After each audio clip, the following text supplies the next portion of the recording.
আলহামদুলিল্লাহ, বরকতময় ফজিলতপূর্ণ একটি মাস শাওয়াল মাসে আল্লাহ পাক রব্বুল আলামিন আমাদের কিছু সংখ্যক আল্লাহ তাআলার পেয়ারা বান্দাদেরকে দুনিয়ার হাজারো ব্যস্ততাকে অপেক্ষা করে জুমার দিন জুমার নামাজ আদায় করার জন্য অনেক মানুষ থেকে বাছাই করে সবার আগে আল্লাহ তাআলা আমাদেরকে মসজিদের ভিতরে আসার, বসার, কিছু কথা বলা এবং শোনার তৌফিক এনায়েত করেছেন। এজন্য আমরা সবাই দিল খুলে, প্রাণ খুলে, হৃদয় উজাড় করে দিয়ে, দিলের সবটুকু ভালোবাসা ঢেলে দিয়ে রব্বে কারিমের দরবারে উচ্চ আওয়াজে শুকরিয়া জ্ঞাপন করি। সকলে বলে আলহামদুলিল্লাহ। মুহতারাম হাজিরিন, কোরআনুল কারিমের অসংখ্য আয়াত থেকে ছোট্ট একখানা আয়াত আপনাদের সম্মুখে তেলাওয়াত করেছি। রাসূলুল্লাহ সাল্লাল্লাহু আলাইহি ওয়াসাল্লামের লক্ষাধিক হাদিস থেকে মুসলিম শরীফের একখানা হাদিস আপনাদের সম্মুখে পাঠ করেছে। আল্লাহ পাক রব্বুল আলামিন যদি তৌফিক দেয়, কোরআনের এই আয়াতের অংশ বিশেষ এবং মুসলিম শরীফের এই হাদিসের আলোকে অল্প কিছু কথা বলার চেষ্টা করব। ওমা তাওফিকি ইল্লা বিল্লাহ। আল্লাহ পাক রব্বুল আলামিন আমাদেরকে দুনিয়ার জমিনে প্রেরণ করেছেন। তোর মধ্যে শ্রেষ্ঠতম শুকরিয়ার বিষয় হলো ইহুদিদের ঘরে আমাদেরকে না পাঠাইয়া, খ্রিস্টানদের ঘরে আমাদেরকে না পাঠাইয়া, হিন্দু বৌদ্ধদের ঘরে আমাদেরকে না পাঠাইয়া, আশরাফুল মাখলুকাত সবচেয়ে দামি মাখলুক মুসলমানদের ঘরে আমাদেরকে জন্ম দিয়া আল্লাহ পাক রব্বুল আলামিন মুসলমান হিসাবে আমাদেরকে দুনিয়ার জমিনে প্রেরণ করেছেন। এই জন্য সবাই উচ্চ আওয়াজে শুকরিয়া জ্ঞাপন করে সকলে বলে আলহামদুলিল্লাহ। তবে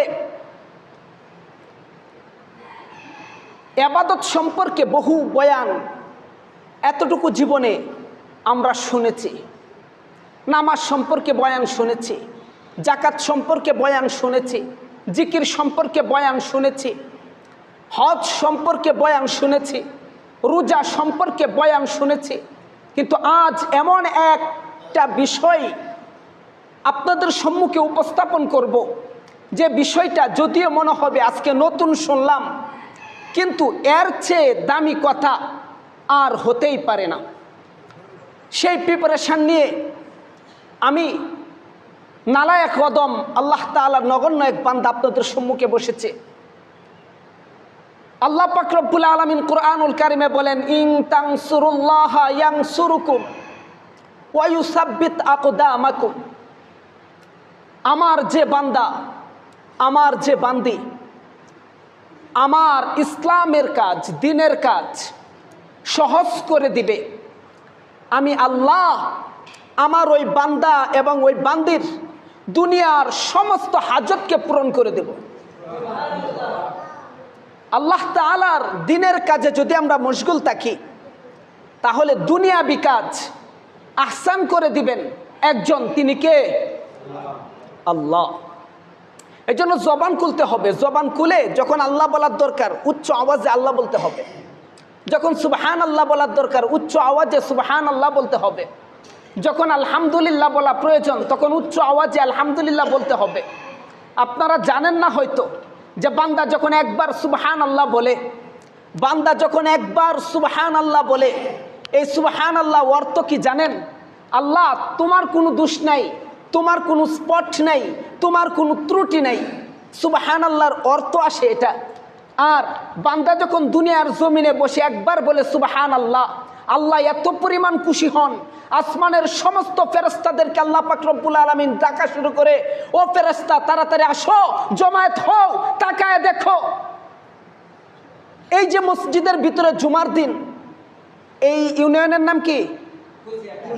গোছিয়াটা। গোছিয়াটা ইউনিয়নে পশ্চিমপাড়া জামে মসজিদের ভিতরে আমার কিছু সংখ্যক বান্দা আমি আল্লাহর দরবারে সুবহান আল্লাহ বলছে। তারা কি আমাকে দেখছে? ফেরেশতারা বলেন যে না, দেখে নাই। যে আমাকে না দেখে তারা বলল আমি আল্লাহর কোনো দোষ নেই, আমাকে না দেখে তারা বলল সুবহান আল্লাহ, আমার আল্লাহর কোনো ত্রুটি নেই, আমাকে না দেখে আমার বান্দারা কিভাবে ফ্রেশ মনে বলে দিল সুবহান আল্লাহ, আমি আল্লাহ স্পট মুক্ত। ও ফেরেশতারা তোমরা সাক্ষী থাকো, আজকে মসজিদের ভিতরে বসে যারা সুবহান আল্লাহ বলল, আমি আল্লাহকে দুষ্মুক্ত সাক্ষী দিল, আমি আল্লাহ তোমাদের সম্মুখে সাক্ষ্য দিতেছি, আমি আল্লাহ ওয়াদা দিতেছি আমার ওই সমস্ত জবান খুলনেওয়ালা বান্দারাও গুনাহ মুক্ত করে দিলাম। যখন আমরা একবার বলে আলহামদুলিল্লাহ, আল্লাহ তোমার প্রশংসা করি, আল্লাহ তাআলা আসমানের সমস্ত ফেরেশতাদেরকে ডাকা শুরু করে যে দুনিয়ার জমিনে পশ্চিম গটিহাটা মসজিদের ভিতরে যারা আমি আল্লাহর প্রশংসা করলো আমি আল্লাহকে না দেখে, ও ফেরেশতারা আমার ওই বান্দাদের প্রশংসা আমি ফেরেশতাদের সম্মুখে তোমাদের সম্মুখে আমি আল্লাহ নিজের জবান থেকে করছি। যখন বান্দা বলে আল্লাহু আকবার, আল্লাহ তুমি বড়, তুমি সবচেয়ে বড়, আল্লাহ তাআলা বলেন আমার যে বান্দা আমি আল্লাহকে বরত্বের সাক্ষ্য দিল, আমি আল্লাহ আমার ওই সমস্ত বান্দাদের মাকাম ইজ্জত সম্মান সমাজে সবার চেয়ে বেশি করে দিলাম। এই জন্য জবান খোলা রাখলে লাভ না বন্ধ রাখলে লাভ, কিন্তু দুনিয়াবি কাজে খোলা রাখা যাবে না। এই বয়ান এক জায়গায় করেছিলাম, করার পরে দোকানের সম্মুখে যায় ধুম বকাবকি শুরু হয়েছে, একজনকে গালি দেয়। আমি বললাম ভাই মসজিদের পাশে দোকান, আপনারা যা বলেন সব তো রুম থেকে শোনা যায়, আপনারও গুনাহ হচ্ছে আমারও গুনাহ হচ্ছে, গালি বন্ধ করেন। হুজুর আপনি তো বলছেন জবান খোলা রাখতে লাভ, এটা লাগে খোলাই রাখতেছে। এই জন্য সাবধান, গালি গালাজের মাধ্যমে জবান খুললে কোনো লাভ নেই। জবান খুলতে হবে নেক কাজে। আই বেরাদর গর তো হাস্তি হক তলব, জজমে ফরমা নে খুদা মকশা হেলো। যারা আল্লাহ তাআলাকে ভয় করে, যারা আল্লাহ তাআলার খাঁটি বন্ধু হতে চায়, যারা আল্লাহর সাথে সম্পর্ক করতে চায়, যারা আল্লাহকে সন্তুষ্ট করতে চায়, আমার ওই সমস্ত বান্দা, আমার ওই সমস্ত বান্দি প্রয়োজন ব্যতীত তাদের জবান কখনো খুলবে না। এজন্য প্রয়োজন যখন পড়ে তখন জবান খুলবো, যখন প্রয়োজন পড়বে সুবহান আল্লাহ বলার জবান খুলে উচ্চ আওয়াজে সুবহান আল্লাহ বলবো, যখন প্রয়োজন পড়বে আলহামদুলিল্লাহ বলার জবান খুলে উচ্চ আওয়াজে আলহামদুলিল্লাহ বলবো, যখন প্রয়োজন পড়বে আল্লাহু আকবারের তাকবীর ধ্বনি দেওয়া তখন জবান খুলে আকাশ বাতাস মুখরিত করে আল্লাহু আকবারের ধ্বনি এত উচ্চ আওয়াজে দিব যাতে বাতিলের দিলের ভিতরে ভূমিকম্পন শুরু হয়ে যায়। মুহতারাম হাজিরিন, মুসলমানদের আল্লাহু আকবার উচ্চারণ করা ইসরায়েলদের জন্য অ্যাটম বোমার চেয়ে বেশি কার্যকরী। আল্লাহু আকবারের শক্তি কত, এটা সাহাবায়ে কেরামের ইতিহাস যারা না পড়েছে, যুদ্ধের ময়দানের ইতিহাস যারা না পড়েছে তাদেরকে এটা বোঝানো সম্ভব হবে না। মুহতারাম হাজিরিন, আমার আলোচ্য বিষয় এই নয়, আমার আলোচ্য বিষয় হলো আল্লাহ তাআলার দ্বীনের কাজে সহযোগিতা করা, দ্বীনের কাজে আগে বাড়া, দ্বীনের কাজে নিজেকে বিলীন করে দেওয়া, ইসলামের জন্য সব সময় এক পা আগে বাড়ানো, ইসলামের জন্য ইসলামের সুমহান স্বার্থে নিজেকে যে কোনো সময় ডাকাশে নিজেকে অক্ষ করে দেওয়া, দ্বীনের ফিকির দিলের ভিতরে পয়দা করা।